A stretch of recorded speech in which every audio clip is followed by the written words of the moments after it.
Fala, meus amigos e amigas são paulinos, estamos aqui neste domingo trazendo mais um vídeo no canal com esse pós-jogo do Tricolor após vencer no Morumbi pelo placar de 2-0 a equipe do Atlético Mineiro pelo Campeonato Brasileiro. Vitória importantíssima para o São Paulo, que continua ali na 7ª colocação, somando agora 32 pontos. Estou trazendo um corte da ESPN com esse pós-jogo. Se inscreva no canal, deixa seu like, sua opinião aí nos comentários e vamos aí com o vídeo.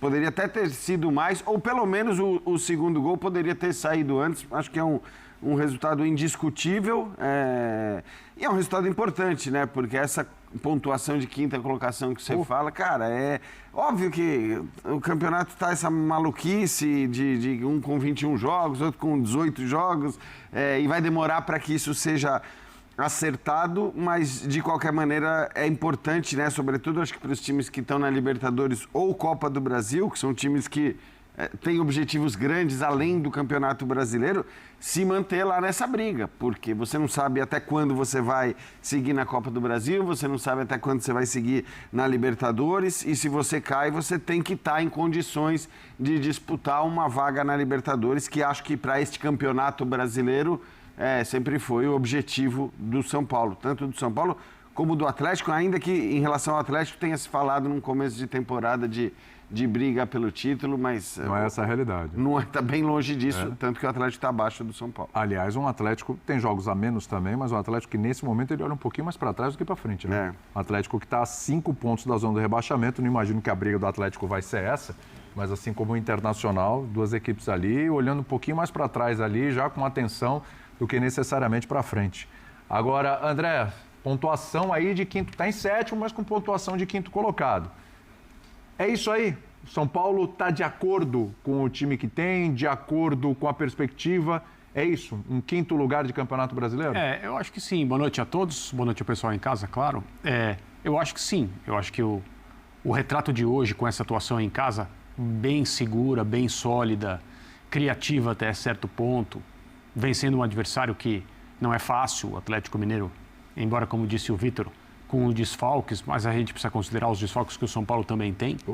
E desfalques no São Paulo sempre foram utilizados, e eu não estou fazendo com isso uma crítica muito azeda à comissão técnica anterior, mas a gente tem visto o São Paulo jogar sem muitos jogadores ao longo do ano todo. E o Zubeldia, da forma como ele trabalhava, e num determinado momento, quando qualquer resposta que ele desse na entrevista coletiva era usada contra ele, gostava, e eu mesmo disse que ele tinha razão ao afirmar isso, que a ausência de vários jogadores importantes estava na origem, ou era uma das origens do desempenho que era cobrado, e o torcedor não via porque que o São Paulo era um time que só empatava e não ganhava, aquela coisa toda. O Crespo, desde que assumiu, exceto o jogo muito ruim que o São Paulo fez contra o Flamengo na estreia dele, em que o São Paulo foi completamente dominado, na volta do Mundial de Clubes, né? São Paulo completamente dominado, não marcou, não jogou, o Flamengo não teve dificuldade para estabelecer o placar, a distância técnica entre os times pareceu maior do que era naquele momento. Desde então, acho que o São Paulo vem se acertando. Tem duas coisas que me chamam muita atenção no time atual, independentemente das escalações. Uma grande diferença em relação ao time do Zubeldia, saída de bola, a maneira como o São Paulo move a bola da sua defesa até o campo de ataque. Eu nunca consegui entender como que um treinador como o Zubeldia não conseguiu resolver esse problema. E o segundo aspecto é como os jogadores passaram, meio que de uma hora para outra, a atuar de forma muito mais confiante. O São Paulo é um time que tem mais personalidade em campo hoje, e às vezes é difícil de detectar isso. O meio de campo, por exemplo, com escalações diferentes, atua de uma outra forma. Você percebe que existem jogadores dispostos a fazer o diferente, a não se preocupar com o erro de um passe, de uma jogada individual. São Paulo tem substituições que, na maioria das vezes, melhoram o time. Hoje, quando o Rodriguinho entrou, muda um pouco o desenho, mas ele entra com liberdade, com personalidade. O São Paulo consegue se beneficiar da presença desse jogador também. Então, parece que o trabalho do Crespo é um trabalho mais longo. E, na verdade, não é. É um trabalho que ainda está começando. Em termos de pontuação, colocação na tabela, eu acho que é daí para cima. Mas o para cima é difícil de ser cobrado. né? Porque você tem ali o Flamengo, o Palmeiras, você tem o Cruzeiro Exato. ali e Então, a partir dali... Não é uma situação na qual ninguém acha que faz isso, né? Estamos fazendo um campeonato para chegar em quinto, né? Ninguém trabalha dessa maneira, né? Mas essa faixa talvez seja a faixa natural para o São Paulo ocupar em relação ao seu potencial e aquilo que ele tem como prioridade na temporada. O calendário mudou, eu acho que a gente vai poder falar sobre isso, né? Foi feito um ajuste, etc. E sumiram os períodos livres de equipes que saíram da Copa do Brasil, mas continuam na Copa Libertadores. É o caso do São Paulo. Então vai ser necessário também ajustar essa programação. É isso. O Campeonato Brasileiro que ia terminar dia 21 de dezembro deve terminar agora. Vai terminar agora no dia 7 de dezembro, né? E aí as datas à frente ficaram disponíveis para a Copa do Brasil, essa sim. 7 a 21. Vai mais à frente. 7 a 21 de dezembro agora são datas para a Copa do Brasil. Calçade, vitória do São Paulo, 2-0. Para mim, olha, o André está destacando aqui alguns atletas.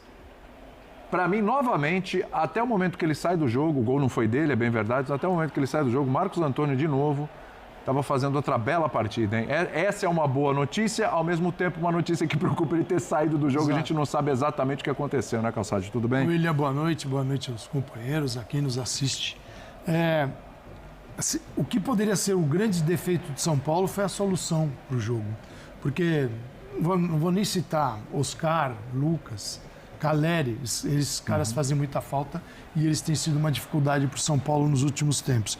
Eu vou ficar com o Luciano, com o Alisson, aqueles que normalmente estão jogando. O Alisson no meio de campo, o Luciano é um cara que tem um jogo muito agressivo, né? Ele está o tempo todo presente na área. Eles não começaram jogando. E o São Paulo veio com o Pablo Maia, o Bobadilla e o Marcos Antônio. Assim, bom, vai ficar um jogo meio travado aqui. A tendência seria despejar o jogo nos laterais, no Cédric Soares, no Enzo Fernandes, e aí bola na área, ou para o mano a mano do Ferreirinha ou para o André. Nada disso. Os três pelo centro jogaram muito bem. Eles se associaram. Tremenda mobilidade deles. Tanto que no segundo tempo, uma forma de tentar melhorar o Atlético para o Cuca foi colocar o Alexander. E é um jogador desse setor, para esse setor. Porque o São Paulo se associava muito, tanto que o gol... o Marcos Antônio jogou a beça. Nossa, ele apareceu na direita, na esquerda, no meio. O time funcionar. Né? Ele tinha a bola no pé, ele abria assim, ele tinha uma visão boa do que estava acontecendo na área. O gol do Pablo Maia. E aí o Bobadilla também fez um bom jogo. Então esse trio poderia ser um setor mais duro, rude de São Paulo, sem criação. Talvez o Atlético tenha acreditado nisso e foi ali que o São Paulo começou a ganhar o jogo, mas o Atlético passou... a gente está vendo uma bola no travessão, já não, mas não acertou o alvo, não tem defesa do Rafael. Então é um Atlético que ficou muito longe e aí quem não estava no banco estava em BH. É isso. Né? Porque tem compromisso muito importante no meio de semana, vem Copa do Brasil por aí. São escolhas que são feitas. No caso, São Paulo se deu melhor. Se fosse o Atlético com todos os seus jogadores desde o início, talvez a gente tivesse um jogo diferente. É só um detalhe, só um segundo, até a título de informação, né, Birno? Porque às vezes o pessoal pega o bonde andando e fala, pô, o Atlético, então poupou o Hulk, poupou o Coelho. Não é que poupou, não. O Hulk e o Coelho já estavam suspensos mesmo.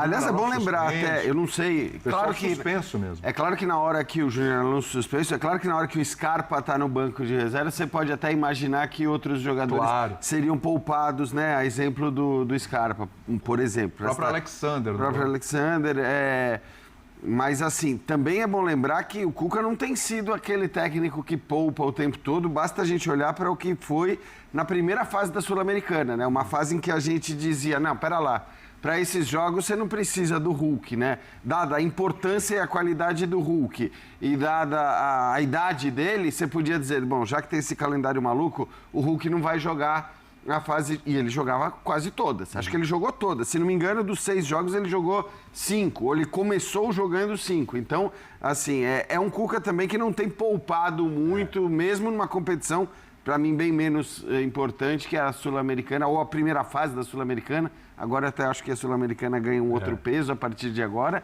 Mas a primeira fase era normal que ele poupasse e não poupou. Então, também não sei se ele pouparia se os caras não estivessem suspensos. O próximo jogo é contra quem? Né? Cruzeiro, né? Exato. Aí tem o fator clássico. Isso. Não é só um jogo da Copa do Brasil. Né? O Dudu também estava suspenso, embora não seja titular desse time, mas era uma suspensão também. Vai lá, Vitor. Não, assim, acho que a principal diferença do jogo do Zubeldia para o jogo do Crespo é exatamente o fato do São Paulo usar bem menos os lados do campo. O São Paulo funciona muito por dentro. Você vê a posição do Ferreirinha, vou dar um exemplo. Com o Crespo, ele joga perto do André, que não é um centroavante fixo, que se movimenta muito. E aí, os 3 jogadores do meio-campo se aproximam. Você tem uma construção com passes curtos ali de 5 jogadores, onde o Marcos Antônio é um motorzinho, né? Hoje a gente via eles alternando com o Bobadilha, e o Bobadilha é outra mudança bem clara que o Crespo fez em relação ao que fazia o Zubeldia, porque com o Zubeldia, o Bobadilha era o segundo volante. Ponto. Com o Crespo, ele é segundo volante, às vezes é, entre aspas, o meia. Hoje, em muitos momentos, a gente via o Marcos Antônio recuando para a linha do Pablo Maia, esse ficava um pouquinho mais, chega à frente, mas era o primeiro volante de fato, com bastante liberdade de construção, São Paulo tem 3 zagueiros, e o Atlético não conseguia atacar. E o Marcos Antônio mais recuado e o Bobadilha mais avançado, perto desses 2 jogadores. É muito raro a gente ver no futebol de hoje um time que não abre o campo adversário com seus jogadores de lado de campo. O São Paulo não faz isso muito. E quem avança são os laterais. Né? O Enzo mais ala, o Cédric mais lateral. Só que o Cédric tem crescido bastante no apoio. Eu acho que as críticas feitas ao Cédric... Fez um bom jogo hoje, hein? Assim, as críticas que fizeram a ele, eu acho que são bem injustas. Primeiro porque ele joga todos os jogos. Ele não pode descansar porque não havia reserva. Segunda questão, ele defensivamente às vezes ficava sobrecarregado porque... No final da era Zubeldia, quando ele perdeu muitos jogadores, ele não tinha Marcos Antônio, o Pablo Maia estava voltando muito mal, o Alisson mal fisicamente, ele era obrigado a jogar com o Lucas Ferreira, jogava com Alves, jogadores que nunca se mostraram à altura da titularidade do São Paulo. E é óbvio que quando um time perde a bola no meio campo com muita facilidade, tudo estoura atrás. Tanto que os melhores jogos eram com o Cédric avançado e o Ferrarese na lateral. Os mais consistentes, se você não quiser chamar de melhores, os mais difíceis de enfrentar o São Paulo. Com a volta dos jogadores, o crescimento físico e as mudanças de ideias de jogo, esse São Paulo que atua por dentro e que marca muito forte, é um São Paulo difícil de ser vencido. É um São Paulo que dá pouco espaço, é um São Paulo que, quando recompõe com uma linha de 5, os zagueiros funcionam bem na jogada aérea, coisa que não vinha funcionando tão bem antes. É um São Paulo que chega com muitos jogadores à frente, que aglomera muitos jogadores pelo meio. E se o adversário não aglomerar jogadores pelo meio, o São Paulo, uma hora, acaba achando espaço. Como foi no primeiro gol, que é um toque lindo do Bobadilha para o Pablo Maia, de primeira. Assim, ele abre o espaço num toque, que é uma coisa que não é nem muita característica dele, não faz isso nem na seleção paraguaia tanto. E o Crespo tem explorado muito bem. E depois, ali, o São Paulo com volume, pedindo ao Atlético de sair, forçava o Atlético, que tinha um time... Acho eu, quando você olha no papel a altura para enfrentar o São Paulo, porque você tem dois centroavantes, dois atacantes de muita força, para usar o contra-ataque, que o São Paulo marca muito alto. Você tem o Renier para fazer a ligação. Você tem 3 volantes que sabem jogar. Eu não sou muito fã do Fausto Vera, mas eles sabem jogar. Né? E o Gabriel Menino e o Caio Paulista nos lados, que são jogadores que têm característica de apoio. Ou seja, você olha o time do Atlético e fala, não, esse time pode enfrentar o São Paulo. Mas não conseguiu. Porque coletivamente, o São Paulo foi muito superior. E o que me chama a atenção é que o São Paulo parecia fisicamente muito mais inteiro que o Atlético. Sim. E nada na temporada justifica isso. O Atlético também não foi ao Mundial, o Atlético também pôde recuperar os seus jogadores. O Atlético... Jogou no meio de semana. Também jogou no meio de semana. E com todo respeito, um jogo que exigiu muito menos o jogo do São Paulo. Sim. Tanto que o Luciano começou no banco o jogo de hoje. Então, acho que foi uma atuação bem elogiável do São Paulo e do Atlético, para mim, abaixo do que eu imaginava. Esse meio do São Paulo que a gente está falando agora, que o Calçade lá elogiou, esse meio de Bobadilha, o Marcos Antônio, vamos ver como vai ser a situação dele, né? Posso dar um palpite? Parece que não é nada sério. O Marcos Antônio, segundo as nossas informações, Pedro Ivo será convocado amanhã. Temos essa Eu informação. desconfio que ele sentiu e que, para não agravar, não ser nada sério... Seguraram. Porque para o jogador é muito importante a convocação. Sim. Nesse momento... A reação dos outros jogadores do São Paulo na hora já foi de substituição imediata, assim, com sinalização para o banco, né? Sim. Então, sem saberem o que ele está sentindo exatamente. Sim. Então eu só desconfio que ele sentiu, obviamente, que a troca era necessária, mas que não foi nada tão grave assim. Vamos esperar os exames. Estou tentando deduzir pelas imagens, obviamente eu não sei o que aconteceu. A gente sabe que é importante para o Marcos Antônio, importante para o São Paulo também, né? Jogador valorizado. Apresentação na outra semana. Não sei não, vai dificultar para o São Paulo contratar. O São Paulo tem dinheiro, mas é outra história, vamos lá. Tem isso. Mas esse meio com o Marcos Antônio, com o Bobadilha e o Pablo Maia, claro que o Lucas voltando, ele está aí. Mas surge uma alternativa interessante para determinados confrontos? Esse meio que o São Paulo utilizou hoje? Então, a atuação do meio de campo hoje foi o melhor que o São Paulo apresentou. Bem acho. Né? E com substituição, antes e depois, não vejo... E o Ferrares fez uma partidaça também. Quando eu falo sobre a personalidade do time, eu estou falando sobre, basicamente, o que os jogadores demonstram em termos de estarem, aparentemente, né, de longe, à distância, confortáveis para jogar. Para ter a bola e jogar. Não se desfazer dela, não deixar de tentar... não se arriscarem, esse tipo de coisa. Passes que são de baixo grau de dificuldade. O São Paulo tem feito outra coisa hoje, quando tem a bola. Então, como o Crespo é um usuário desse sistema, e quando ele voltou, muita gente imaginou que, bom, agora o São Paulo vai ficar mais previsível e também vai ser um time que vai depender muito mais do que antes da questão física dos seus jogadores. Um temor, creio eu, precipitado, de que ele iria matar os jogadores e em pouco tempo o trabalho começa a se desfazer quando isso acontece, né? Não é o que está acontecendo. O São Paulo se mostra completamente adaptado a essa maneira de jogar. Teve a contratação de um zagueiro, era necessária, mas um zagueiro também está habituado a esse sistema. Eu acho que o meio de campo é um reflexo do conforto para jogar. A forma como os jogadores interpretam aquilo que o Crespo pede. E o São Paulo tem sido constante nisso, exceto o confronto com o Atlético Paranaense na Copa do Brasil, que, vale lembrar, foi um confronto marcado, especialmente o jogo de volta, por circunstâncias que são comuns e frequentes ao futebol, mas que determinam quem passa e quem não passa numa competição de mata-mata. O São Paulo vencia com tranquilidade o jogo no Morumbi, levou um gol que não foi um gol casual, mas levou um gol que talvez não devesse levar. E, óbvio, na segunda partida houve uma expulsão que transforma o que é o jogo, independentemente de se concordar ou não com ela. Goleiro expulso numa situação como aquela. E o São Paulo até conseguiu sustentar um placar que interessava, levou um gol tardio e foi eliminado. Então, o Crespo coloca em campo uma equipe, independentemente dos nomes, que se sustenta na sua maneira de jogar. Eu acho que o desempenho do meio de campo, com esses jogadores que você falou, mostra essa capacidade. Eu acho que é um sinal ótimo, né, porque o São Paulo pretende fazer no ano, mas nós estamos falando de um elenco que, em outras mãos, mostrava carências. As carências do São Paulo até agora, por incrível que pareça, desde que o Crespo chegou, elas se mostraram de uma outra maneira. O time precisa de gente na parte de trás, porque daqui a pouco não tem mais como substituir. O Cédric não tinha substituto.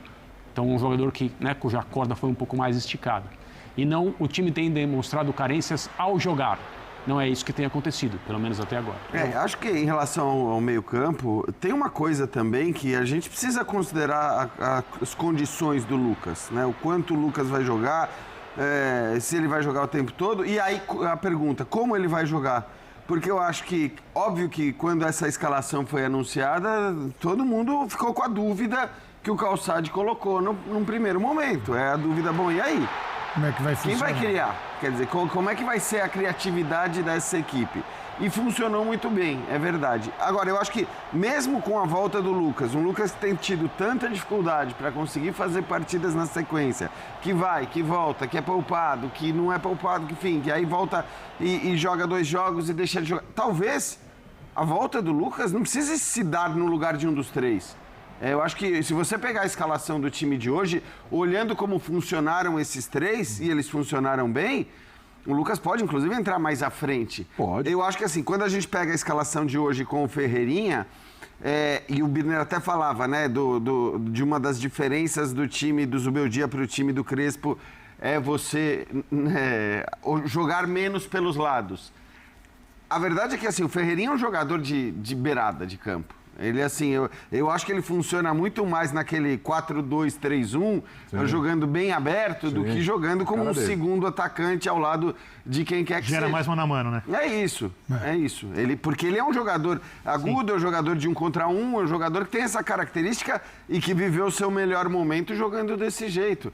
Então pode até ser o Lucas, o meio atacante, que vai jogar ao lado do atacante lá na frente, sobretudo, acho que você mesmo falou, para algumas partidas. Sim. Hoje a gente olha para o elenco do São Paulo, tá longe, e eu sempre disse isso para mim, porque havia um exagero também em relação à qualidade do elenco do São Paulo, como se fosse um elenco terrível, tal, de metade para baixo da tabela, e nunca foi. Em nenhum momento foi isso. Mas, evidentemente, você vai achar 4, 5, para alguns 6 elencos superiores. Claro. E talvez para esses confrontos faça todo sentido, né? Se você encontra... É um jogo, é preciso esperar, porque essas conclusões precipitadas são muito comuns ao nosso futebol, e aí parece que está tudo resolvido. É que vão saindo algumas ideias. Isso, parece ser se tornou uma alternativa legal, parece.